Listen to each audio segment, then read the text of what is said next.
일본은 650억 원을 사용해 6억 5천만 원짜리 수준의 레일건을 만든다면 우리는 6천만 원 들여서 65억짜리 성능이 더 뛰어난 레일건을 만든다. 일본과 주변국이 도발하면 허벌나게 당할 수 있다는 경고네요. 안녕하세요. 다음은 기사 내용입니다. 최근 일본이 치명적인 무기를 만들어 한국을 위협하고 있습니다. 바로 사거리 200km에 초속 2km의 엄청난 속도를 자랑하는 차세대 무기 레일건을 전력화하겠다고 밝힌 것인데요. 이는 일본 후쿠오카에서 부산을 대마도에서라면 전주까지도 100초 만에 타격할 수 있는 무기이기에 큰 논란이 되고 있습니다. 뿐만 아니라 우리의 또 다른 주변국인 중국 또한 레일건 개발에 몰두하고 있습니다. 실제로 2018년 2월 중국의 상륙함 하이양산호에도 레일건으로 추정되는 장치가 탑재된 것이 밝혀졌는데요. 중국 군사 전문가들은 중국에서 만든 레일건이 GPS를 이용해 수천 킬로미터 떨어진 목표물을 타격할 수 있다며 으름장을 놨습니다. 상황이 이렇게 되자 국내에선 우려의 목소리가 커졌습니다. 그도 그럴 것이 우리나라를 둘러싸고 있는 모든 주변국이 첨단 무기로 무장하니 불안한 마음이 드는 것도 당연한데요. 이에 주변국의 무기 개발 능력과 비교해 한국이 도태되고 있는 것이 아니냐 하는 의혹까지 쏟아지고 있는 상황입니다. 그런데 이에 화담이라도 하듯 한국 또한 레일건을 개발하고 있음을 밝혔습니다. 얼마 전 매체에서 방위사업청장이 직접 음속보다 6배나 빠른 레일건을 만들고 있다 밝힌 것인데요. 우리 군은 여기에서 그치지 않고 이를 연속적으로 발사할 수 있는 수준까지 끌어올리겠다고 언급하며 강한 자신감을 내비쳤습니다. 이에 따라 많은 이들이 경악을 금치 못했습니다. 무기 개발에 대한 언급을 극도로 꺼리는 한국에서 저 정도로 자신감을 내비쳤다는 것은 이미 전력화가 가능한 수준까지 개발이 완료되었거나 그 직전이라는 말이기 때문이었습니다. 한국에 앞서 레일건 개발을 천명한 일본은 물론 한국이 레일건 사업을 포기한 줄로만 알고 있었던 우리 국민들까지 난리가 났죠. 이뿐만이 아닙니다. 한국이 레일건을 개발하고 있다는 사실에 전 세계의 이목이 한국에 집중되고 있는데요. 오늘 이슈거리에서는 한국과 일본이 만들고 있는 레일건에 대해 비교해보고 전 세계가 한국을 주목할 수밖에 없는 이유에 대해서 알아보겠습니다. 얼마 전 일본 방위성은 올해 일본의 방위비를 GDP의 2%까지 끌어올리겠다고 밝혔습니다. 그런데 일본이 이렇게 뻥튀기 시킨 방위비 가운데 상당한 맥수를 무기 개발에 사용하고 있다는 사실이 밝혀져 한국에서 큰 논란이 되고 있습니다. 그도 그럴 것이 최근 일본의 행보가 심상치 않기 때문인데요. 일본은 불과 얼마 전까지만 해도 한국에 위해를 가해야 한다며 공식적으로 언급할 정도로 한국을 적대시하고 있습니다. 뿐만 아니라 우리나라의 독도에 대해서는 무력 행사도 불사해야 한다는 정신 나간 말까지 서슴지 않는데요. 그런 나라가 방위비를 끌어올려 무기 개발에 몰두하고 있다고 하니 걱정스러울 수밖에 없습니다. 특히 최근 큰 논란이 되는 것은 바로 일본의 레일건 개발입니다. 일본 방위성은 올해 레일건 개발을 위해 65억 엔, 한화로는 약 7,650억 원을 책정했다고 밝혔습니다. 그리고 이렇게 책정된 예산을 바탕으로 2020년대 안으로 전력화를 마무리하겠다고 헛헛거렸죠. 실제로 일본은 2015년부터 레일건을 개발했습니다. 2018년에는 40mm 레일건의 프로토타입을 만들었다며 만천하에 공개했는데요. 과거에 만들어둔 프로토타입에 추가로 650억 원을 투입해 실전 배치하겠다는 것이 일본의 계획입니다. 하지만 많은 군사 전문가들은 일본의 계획을 듣고 콧방귀를 끄며 비웃습니다. 허무맹랑한 망상에 불과하다는 것인데요. 그도 그럴 것이 일본보다 훨씬 먼저 레일건 개발에 뛰어든 미국과 한국조차 아직 레일건 전력화까지는 성공하지 못했습니다.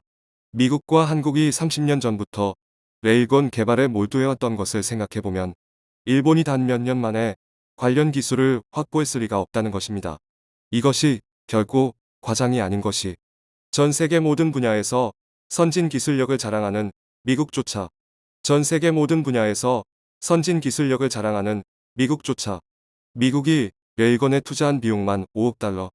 한화로 5천억 원이 넘는 것에 비하면 정말 허무한 결말인데요. 수년간 레일건 개발에 몰두하던 미국이 돌면 레일건 개발을 중단하겠다고 밝힌 이유는 레일건의 한계 때문이었습니다. 그리고 이 한계는 레일건의 모든 장점을 덮어버리고도 남을 정도로 큰 단점으로 부각됐죠. 무선 레일건 발사에 엄청난 전력이 소모된다는 점이었습니다. 개발 당시만 해도 레일건은 발사 시 전력이 너무 많이 소요된다는 이유로 실전성에선 낙제점을 받았습니다. 몇 발을 쏘면서 소모되는 전력량은 만 톤에 가까운 이지스 구축함조차 감당하지 못할 정도였는데요. 이처럼 투입되는 전력이 큰 만큼 저항으로 민한 발열 또한 문제점으로 지적됐습니다. 그러나 현재군 관계자들은 레일건의 전력 문제 정도는 금방 해결할 수 있을 것으로 보고 있습니다. 최근 원자력 발전이 본격화되면서 군함에서도 원자력 엔진을 탑재할 수 있게 되었기 때문인데요. 바꿔 말하면 원자력 엔진 정도는 사용해줘야 레일건의 엄청난 전력량을 감당할 수 있다는 얘기이기도 합니다. 진짜 문제는 초고속으로 탄두를 발사할 때 생기는 반발력을 견딜 수 있는 포신이 없다는 겁니다. 반동과 반발력이 너무 강하다 보니 폭파 충격을 견디지 못하고 부서지기 일쑤였는데요. 뿐만 아니라 발사 시 발생하는 엄청난 마찰열로 인해 레일이 녹아내리는 문제도 레일건의 숙제로 남아있는 상황입니다. 미국 또한 이 문제를 끝까지 해결하지 못해 결국 레일건 개발을 중지한 것으로 알려져 있습니다. 그럼에도 미국은 레일건 개발을 완전히 포기하지 않았습니다. 그만큼 레일건이 우수한 무기이기 때문인데요. 레일건은 쉽게 말해 참사 쪽말처럼 빠르면서도 폭발력은 미사일만큼이나 강력한 대포입니다. 실제로 관련 영상을 보면 입이 떡 벌어질 정도로 빠른 발사 속도를 확인할 수 있는데요. 이처럼 빠른 속도에 더해 정밀 타격도 가능하기 때문에 육해공을 가리지 않는 꿈의 무기로 손꼽힙니다. 이처럼 레일건이 빠르고 정확하게 목표물을 타격할 수 있는 이유는 바로 전기 에너지로 탄두를 발사하기 때문인데요. 재래식 대포의 경우 화약을 폭발시켜고 에너지로 탄두를 쏘기 때문에 포신으로 갈수록 약해질 수밖에 없습니다. 반면 레일건은 레일을 떠나는 순간까지도 힘이 약해지지 않고 끝까지 힘을 받기 때문에 충분한 길이의 레일만 있으면 재래식 대포는 엄두도 못 낼 속도를 낼 수 있는 것이죠. 이에 따라 많은 이들이 레일건이야말로 화약을 이용한 대포를 대체할 미래 무기라고 확신했습니다. 미국 또한 추후 더욱 강력한 포신을 만들 수 있는 기술이 마련될 때 레일건을 다시 만들겠다고 선언했는데요. 실제로 미 해군의 2022년 예산안 설명을 보면 레일건 개발을 위해 제작했던 장치는 이런 상황에 일본이 고작 650억 원을 가지고 레일건을 전력화하겠다고 적게 평평거리고 있으니 기가 차서 콧방귀가 절로 나올 수밖에 없는 것이죠. 그런데 한국의 레일건 개발 소식을 들은 일본인들은 되려 한국의 레일건 개발을 비웃습니다. 소재 기술력이 떨어지는 한국 주제에 너무 큰 꿈을 꾸고 있는 것이 아니냐는 것입니다. 심지어 일본이야말로 미국의 유지를 이어 레일건 전력화를 성공시킬 수 있는 세계 유일무이한 나라라고 주장하는 이들도 있습니다. 망상에 빠져도 아주 단단히 빠져 있는데요. 최근 발표된 국방과학기술수준 조사서에 따르면 대한민국의 화포기술력은 세계 4위 수준으로 미국, 독일, 러시아 다음입니다. 이에 반해 일본의 화포기술력은 9위에 불과한데요. 이것이 결코 과장이 아닌 것이 실제로 현재 대한민국은 수천 대 국산 전차와 자주포의 포신을 자체적으로 개발해 생산하고 있습니다. 반면 일본은 불과 수백 대의 자주포와 전차만을 운영하고 있습니다. 또한 여기에 사용된 포신은 라이선스 생산품이 대부분입니다. 즉, 포신을 자체 개발하고 훨씬 많은 수량을 생산하는 한국의 기술이 무수할 수밖에 없다는 것이죠. 이뿐만이 아닙니다. 한국은 이미 한참 전부터 레일건 개발을 추진해왔습니다. 우리나라의 레일건 기술은 시험 영상까지 대중에 공개되었을 만큼 완성도가 높은데요. 한국 또한 미국처럼 현실적인 벽에 가로막혀 레일건 개발은 잠시 중단된 상태였습니다. 하지만 그렇다고 해서 레일건 개발에서 아예 손을 떼고 있었던 것은 아닙니다. 한국은 레일건과 재래식 화기의 중간 단계인 전멸화학포로 개발 방향을 돌렸는데요. 전열화학포는 쉽게 말해 전기와 화약을 함께 이용하는 하이브리드 레일건입니다. 즉 레일건 개발에 필요한 중간 단계를 이미 밟아놓은 상태나 마찬가지라는 것인데요. 이를 통한 기술적인 노하우도 이미 상당히 쌓여 있다는 것이 전문가 분석입니다.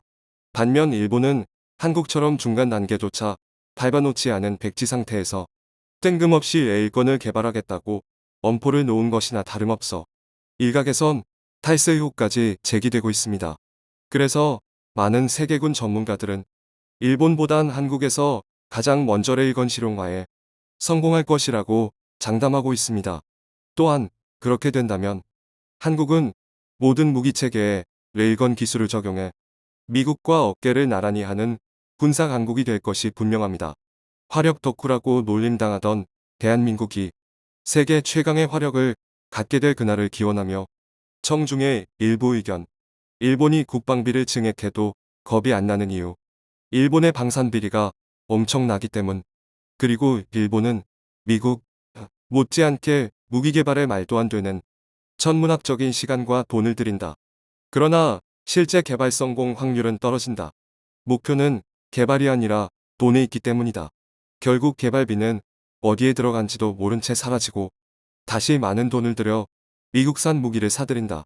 미국 스텔스 기술을 일신 능가하는 세계 최초로 개발된 다중분광 스텔스 기술로 KF-21 및 모든 무기에 적용할 수 있는 걸로 기존의 K2나 K9 이나 레드백이나 헬기나 무인기나 군함에도 적용하면 좋을 것 같습니다.